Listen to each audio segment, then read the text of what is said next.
नमस्कार दोस्तों, आज हम बात करेंगे भेदभाव पे।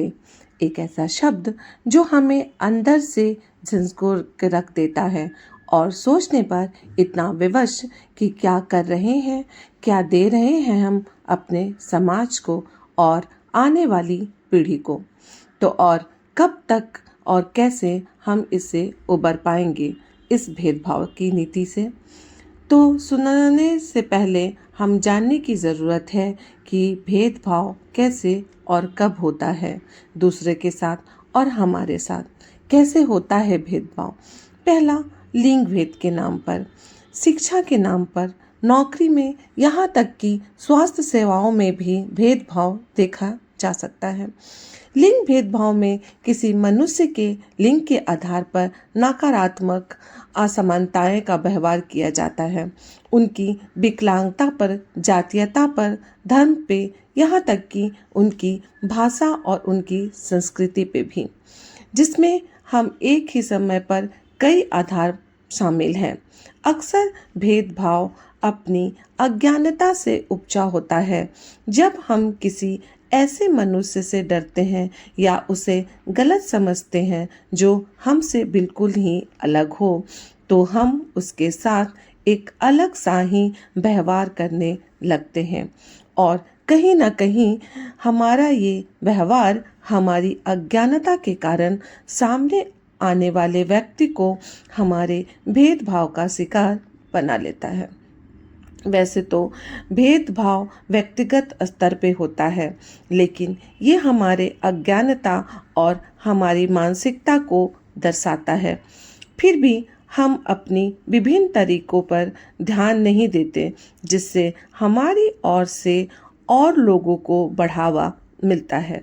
चूँकि हम इसके साथ ही बड़े होते हैं, हमें ऐसा भेदभाव सामान्य लगता है। इसलिए कभी कभी तो हम समझ ही नहीं पाते कि हमारे द्वारा ही कई जगहों पर लोग भेदभाव के शिकार बन रहे हैं, और कई बार सोचने के बाद भी हम पीछे नहीं हट पाते और हमें समझना इतना मुश्किल हो जाता है कि यह भेदभाव हमें कैसे प्रभावित कर अपने घेरे में ले रहा है। अमीरी गरीबी में भी भेदभाव देखा जा सकता है। मैं यहाँ एक छोटी सी कहानी से आपको बताना चाहूँगी। एक बार मैं लोकल ट्रेन से सफ़र कर रही थी। सभी आपस में बातचीत करते हुए सफ़र कर रहे थे। तभी एक फेरी वाली औरत अपने बच्चे के साथ कुछ सामान बेचने के लिए आती है।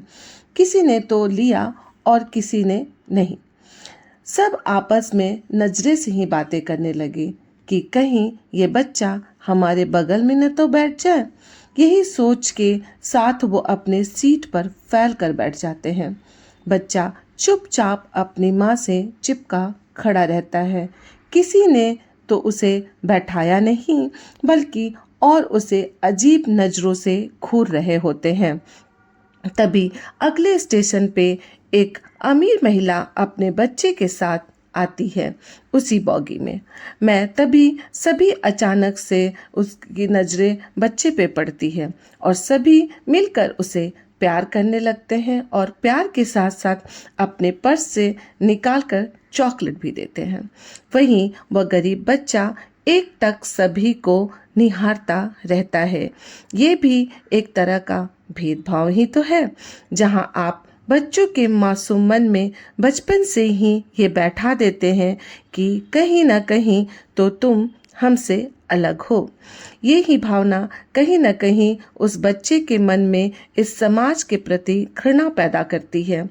ऐसे सफ़र में तो आपको कई बार ये भी देखने को मिल जाता है कि किसी विकलांग व्यक्ति के साथ लोग ऐसा व्यवहार करते हैं। आपको मानो कि वो व्यक्ति मूर्ख, अपरिपक्व हो। उस विकलांग व्यक्ति भी यह देखकर महसूस करता है कि लोग उसका तिरस्कार कर रहे हैं। शोध से पता चलता है कि युवाओं को अपने साथियों की तुलना अपने परिवार वालों से पढ़ाई और नौकरी के लिए ताना देने से भी उनके अंदर कई तरह के अवसाद, चिंता, यहाँ तक कि आत्महत्या के विचार भी उनके मन में आने लगते हैं और वह अपने आप को चोटिल कर जाते हैं। ये भी तो एक तरह का भेदभाव ही है, जहाँ किसी अन्य भाषा बोलने वाले व्यक्ति पर क्रोधपूर्वक या अपने भाषा बोलने वालों के साथ आदर आदर पूर्वक प्रतिक्रिया करना, ये भेदभाव ही तो है। समाज में नकारात्मक भावनाएं पैदा करता है। किसी के विशेष विशेषताओं पर उनके प्रति अधिक सम्मान दिखाना या उन्हें औरों के अपेक्षा ज़्यादा इज्जत देना, ये भी तो भेदभाव में ही आता है। क्योंकि ईश्वर ने हमें विभिन्न रंगों के साथ और अलग अलग गुणों के साथ पैदा किया है। हम एक दूसरों के गुणों का सम्मान करना चाहिए, उनके अवगुणों से उनके साथ घृणा का नहीं, उनके सुधारने का प्रयास करना चाहिए, ना कि ऐसे भेदभाव करनी चाहिए। यहाँ इंसानियत ना रहकर हमें हैवानियत नज़र ना आए लोगों को, तो आइए हम अपने सूझबूझ के साथ इस समाज से भेदभाव मिटाने की कोशिश करें। जिस तरीके से प्रकृति ने हमें सब कुछ से नवाजा है, वैसे ही हम सब एकजुटता के साथ इस धरती और प्रकृति को और भी सुंदर बनाएं और इस तरह के भेदभाव को अपने मन से मिटाएं। कुछ मेरे विचार ऐसे थे। अगर आपको अच्छे लगे हों तो लाइक करें, सब्सक्राइब करें और कमेंट पे ज़्यादा से ज़्यादा लोगों को शेयर करें।